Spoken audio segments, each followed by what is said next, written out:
Hey guys, Bird Yu-Gi-Oh here. So today I'm coming at you with my Labrynth deck. This is a new one that just came out in Tactical Masters, one of the 3 featured decks in that set. I think this one's really cool. It's a really good control deck.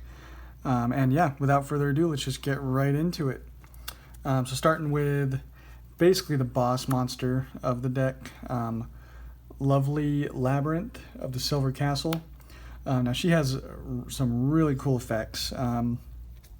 So basically your opponent cannot activate monster effects in response to your normal trap cards, which when you see some of the power of some of our trap cards, that does come up every now and then.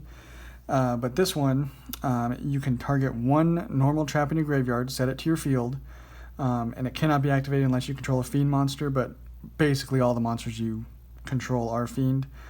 And then if another monster leaves the field by your normal trap effect, which we have a lot of ways of doing that, you'll see, you can destroy one card in your opponent's hand at random or their field, which is insane. So yeah, she is really good. Don't quite like it at 3. I think 2's about a perfect number. And then one of the better Labrynth monsters is Ariana. Now this one, when it's normal or special summoned, you can just search any Labrynth card from your deck to your hand. And then if another monster leaves the field by a normal trap effect, you can draw a card, and then you can special summon a fiend monster from your hand or set a spell or trap from your hand.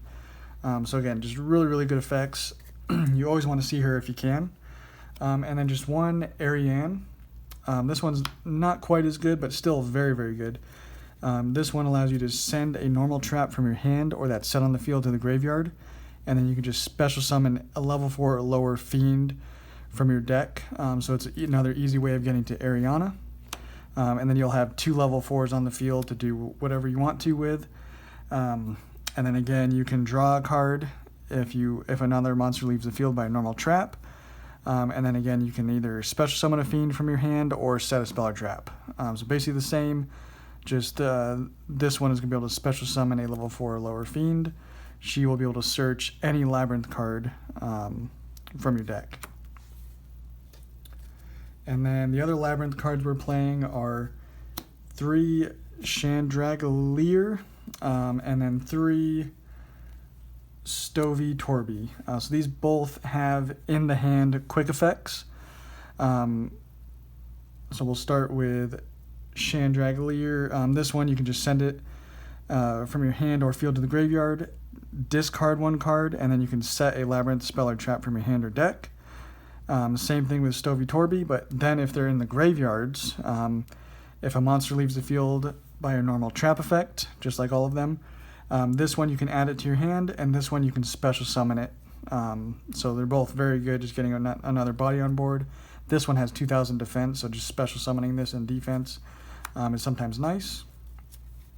And that's it for the Labrynth monsters that we're playing. The other cards that we're playing, 3 Absolute King Backjack. Now this card is really important. Basically, when it's sent to the graveyard, so really the best way is just link summoning it away, like Link Karibo. You can just look at the top 3 cards of your deck, place them in any order, and then during your opponent's turn, you can banish this from the graveyard and excavate the top card of your deck. If it's a normal trap, set it, otherwise send it to the graveyard. So basically you're just setting up your deck to then be able to set any trap card that's on the top of the deck. So very good. And then the final monster we're playing is just 2 Lord of Heavenly Prison. Just really good card in trap heavy decks. I like 2, definitely do not like 3. But yeah, very good card. That is it for the monsters. For the spells, very small lineup. 2 Labrynth. It's okay. It's really good for the archetype, but it's not like crazy good. Basically, if you activate a set Welcome Labrynth, you can add this additional effect to destroy 1 card on the field. And then if you activate a non-Labrynth normal trap card, you can special summon 1 fiend monster from your hand or graveyard. Wish it was deck, but it's hand or graveyard, so it's still decent.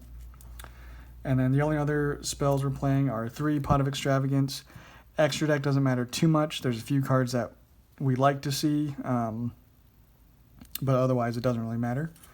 So very good draw power.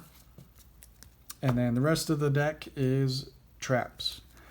And the best one, bar none, for the archetype is Welcome Labrynth. This one allows you to just special summon a Labrynth monster from your deck. And then if a monster leaves the field by your normal trap effect while this is in your graveyard, you can just reset it back to the field. So it's super important. Get your lovely Labrynth out to the field, or Ariana are probably your best targets for that. And then we play 3 Archfiend's Ghastly Glitch. This one, if you control a Fiend monster, target 1 card on the field, destroy it. And then you can send 1 Fiend monster from your deck to the graveyard. So again, do like special summon off of Labrynth, or whatever you want to do there. And again, just another way of getting monsters off the field, because as you remember, basically all of them have effects that activate when a normal trap card makes another monster leave the field. So we also play 3 Compulse, just return a card to the hand, leaving the field. 3 Dogmatic Punishment, again, destroying a monster. Torrential Tribute, destroying all special summon, or destroying all monsters on the field. And then 3 Ice Dragon's Prison, special summoning and then banishing a monster from both players' fields. So again, leaving the field. So these are all very, very good. Pretty much will always be good, no matter what. That's the main deck, 40 cards. The extra deck, I'm playing 2 Link Karibo. I would play 3 if I had the 3rd one, but instead I'm just playing an Anima. But basically, the effects really don't matter. Sometimes they'll come up, which is why it is nice to have this occasionally. But basically, you just need a way of getting your Absolute King Backjack off the field, and these are the best ways of doing that. 3 Elder Entity Entis, again, just a way of popping cards on the field. It's basically your way of playing second. Where is it? Off of like Dogmatic Punishment. It allows you to have ways of disruption. Very good. At Ignister, you can banish this card, target 1 card your opponent controls, shuffle it into the deck if a card you control is destroyed by battle or an opponent's card effect. So very good to load the grave with Dogmatic Punishment. And same thing with Cambroaster. If a set card you control would be destroyed by a card effect, you can just banish this from your graveyard instead. So again, you can sometimes load your graveyard with that off a Dogmatic Punishment and a little bit of protection. 3 targets for Super Polymerization. That's definitely, it's not in the main deck, but definitely play Super Poly in the side deck. Or if you can fit it in the main deck, do it. But I kind of like to reserve that for the normal traps. But yeah, Super Poly is nice to have. Baguska, we could easily get 2 level 4s, not super easily, but with Ariane, we can pretty easily get 2 level 4s, and this is also a Fiend, so kind of nice there. Abyss Dweller, really the only other level 4 or rank 4 we want to play. And then Nightmare Cerberus and Phoenix, just for other things that you need to do: destroy a monster, destroy a spell, or trap. And they are both Fiends as well, so kind of nice there. But yeah, that is the deck, guys. I think it's arguably one of the better control trap-heavy decks, especially this format. I think it just plays a lot of really important and really good traps that disrupt a lot of the meta. So that's the deck, guys. Let me know what you think, and we'll catch you on the next one.